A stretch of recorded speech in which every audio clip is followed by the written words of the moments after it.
have started a new initiative called Daily Current Affairs Discussion. The PDF of this video is available on Statecraft's Telegram channel, Statecraft's website, as well as in the description box of this video. So let's get started with the current affairs.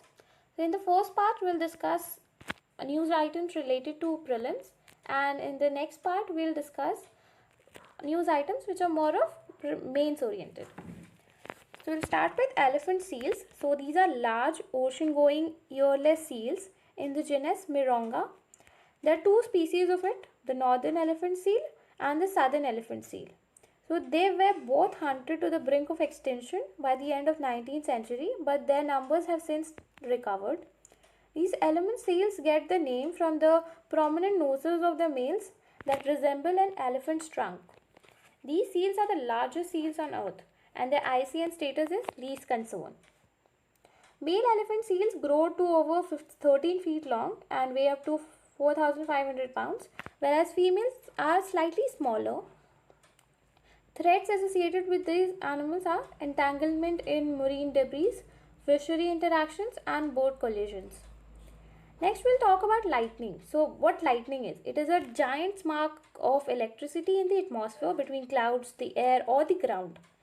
So what happens is, during a storm or a rain, particles of rain, ice or snow inside the storm clouds collide with each other. So it creates a negative charge in the lower reaches of the storm clouds and a positive charge in the upper reaches of the clouds. So this imbalance results in intercloud lightning. Next, there's an imbalance that happens also between the ground and the cloud. So in this case, the ground objects like trees, earth itself during the storm become positively charged due to the friction with the particles. So that creates an imbalance between the earth and the cloud.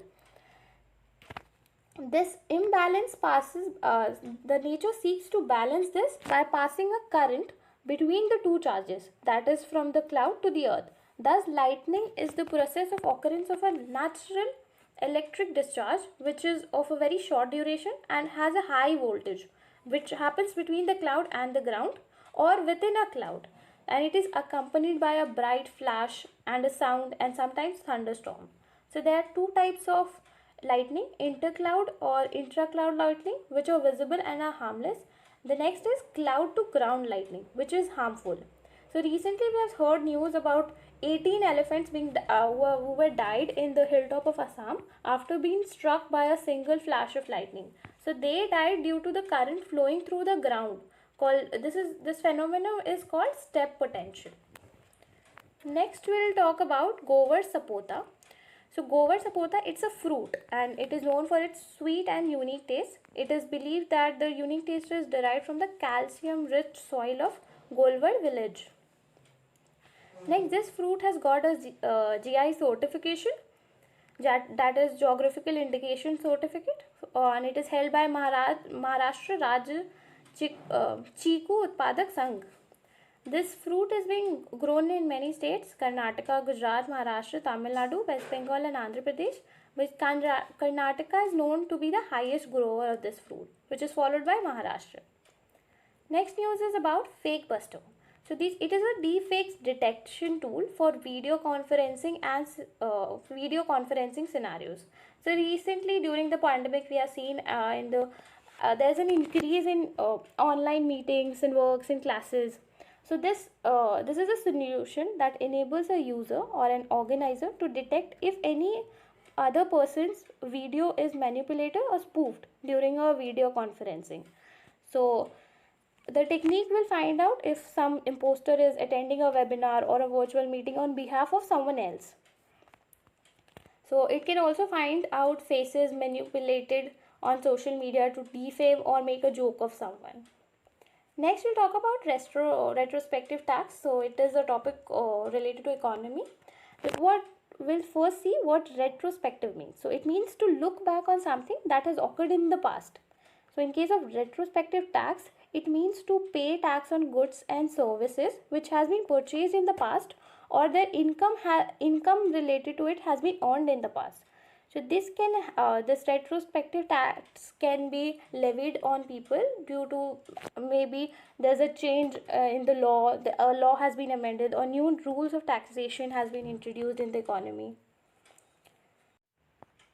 Next, we'll talk about Jagannath Temple. It is located in Odisha. It was constructed by King Anantavarman Choda Ganga Deva, the first king of Eastern Ganga dynasty, and it was built in 12th century.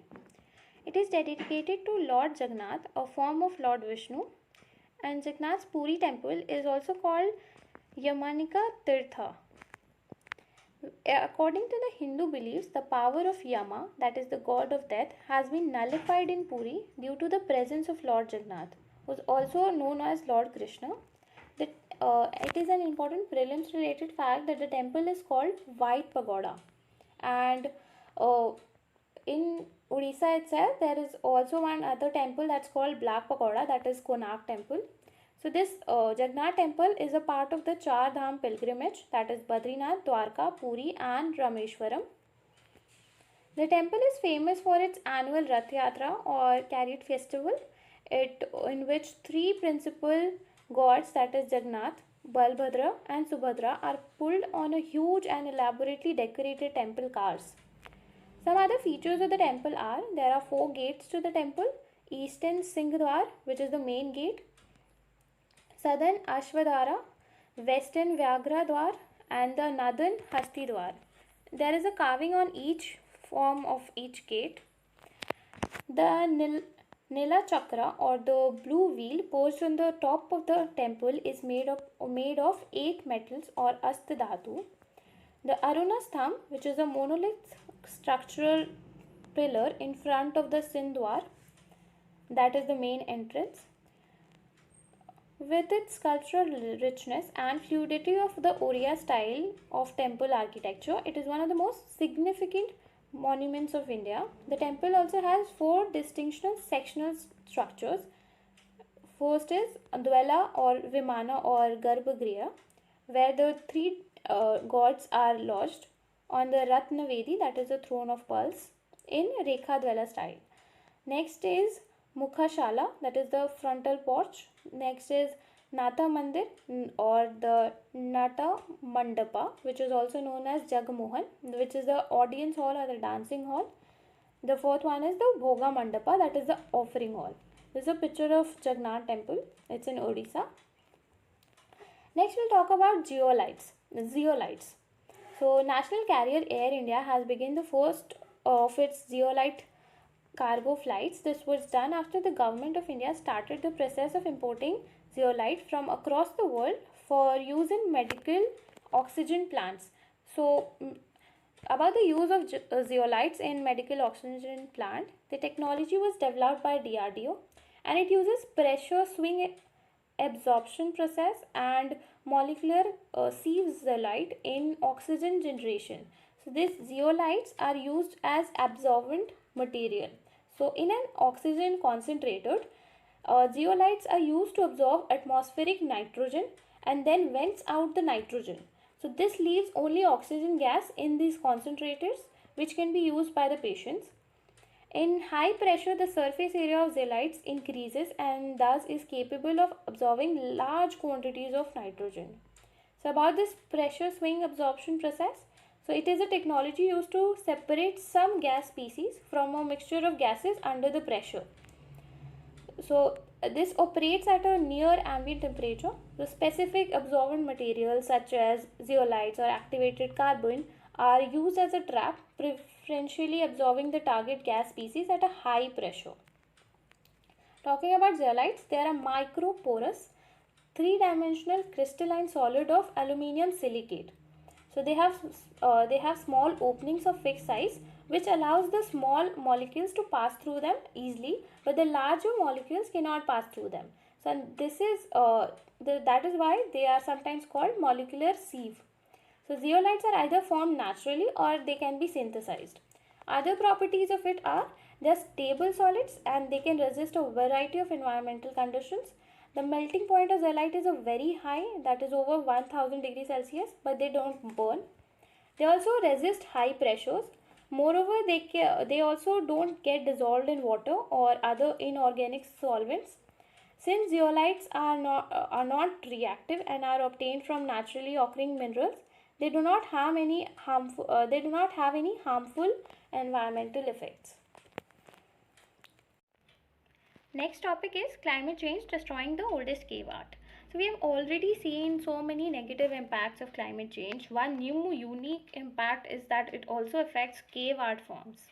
So a new study has found that one of the oldest pieces of world's human heritage in Sulawesi island of Indonesia is weathering at an alarming rate due to climate change by rising temperature and humidity levels. So about the Sulawesi cave art, which is much older than the prehistoric cave art of Europe, and this area is known to be home to about 300 cave paintings. The artwork in the area includes world's oldest hand stencil, which was created by pressing the hand on a cave wall and spraying wet red mulberry pigments over it. So basically, the stencils are a piece of material which has holes or gaps in it to form a design, for example a rangoli stencil or a mehendi stencil, etc. So talking about the key findings of the study, the flakes of the rock that have begun to detach from the cave surfaces had calcium sulfate and sodium chloride salts. So these salts form crystals on the rock surfaces which cause them to break. The artwork was made up of pigments which was decaying due to halocracy process, which is basically physical weathering caused by growth of crystal salts. So this process was triggered by the growth of crystal salts, which was due to repeated change in the temperature and humidity, causing alternating wet and dry weather in the region. Also, India and Indonesia has also experienced several natural disasters in the recent years, which has quickened the process of deterioration. So going forward, regular physical and chemical monitoring of the cave art forms can help in avoiding such deterioration. Next, we also have a map of Sulawesi Island. It is a part of Indonesia Islands itself, and Indonesia is not a landlocked country, and neither it has many bordering countries. It is in between Indian Ocean and Pacific Ocean, and nearby countries of Indonesia include Thailand, Cambodia, Malaysia, Philippines, Papua New Guinea, Australia. All for today now. If you like this video, please like, share and subscribe. Thank you.